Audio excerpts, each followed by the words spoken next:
வணக்கம். இன்றைக்கு நம்ம பார்க்க போகிற மூலிகை வந்து சித்த அரத்தை. சித்த அரத்தைனாலே உங்களுக்கு தெரியுது, அரத்தைனாலே கட் பண்ணுற அப்படின்ற மாதிரி ஒரு மீனிங் தான் அது. ஏன் இது சொல்ல வரேன்னா, இது வந்து நமக்கு வந்து கோழைச்சளி, இந்த நெஞ்சில் மார்ச்சளி பிடிச்சிக்கும், குழந்தைங்கலேருந்து பெரியவங்க வரைக்கும். அது கண்டுக்காமல் விட்டோம்னா அது அப்படியே டிபி ஆஸ்மா வரைக்கும் கொண்டு போய் விட்டுடும்.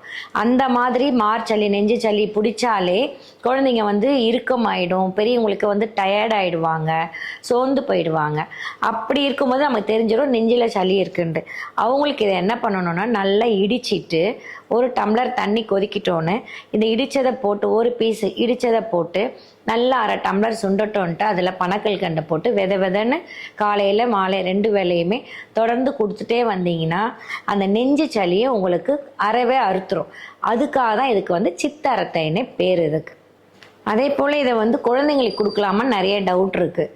தாராளமாக கொடுக்கலாம். 1.5 வயசுக்கு மேலே இருக்கிற குழந்தைங்களுக்கும் சரி, பிறந்து 20 நாள் ஆன குழந்தைங்களுக்குமே இதை வந்து தாய்ப்பாலில் ஒரு இழை, பயப்படவே தேவை கிடையாது. தாய்ப்பாலில் இதை சுத்தம் பண்ணி காய வச்சு எடுத்து வச்சுக்கணும். பொடியாக குழந்தைங்களுக்கு, பிறந்த குழந்தைங்களுக்கு கொடுக்கக்கூடாது. அது போய் நாசியில் போய் அடைச்சிக்கும். தாய்ப்பாலில் நம்ம உரைப்பான் கல் இருக்கும், அந்த கல்லில் ஒரு இழை இழைச்சி கொடுத்துட்டே வந்தீங்கன்னா கபம்ன்றதே குழந்தைங்களுக்கு சேராது. நீங்கள் எந்த சீதோஷ நிலையிலையும் தலைக்கு ஊற்றுறதோ உடம்பு ஊற்றுறதோ இல்லை இடம் மாற்றி எங்கன்னா கூட்டு போனாலுமே அந்த தண்ணி எல்லாமே அவங்களுக்கு உடம்புக்கு ஏற்றுக்கும். இப்போ ஒரு சில குழந்தைங்களுக்கு பக்கத்தில் ஊர் போனாலும் அந்த தண்ணி ஏற்றுக்காது. அது ஏன்னா ஒவ்வாமையினால தான்.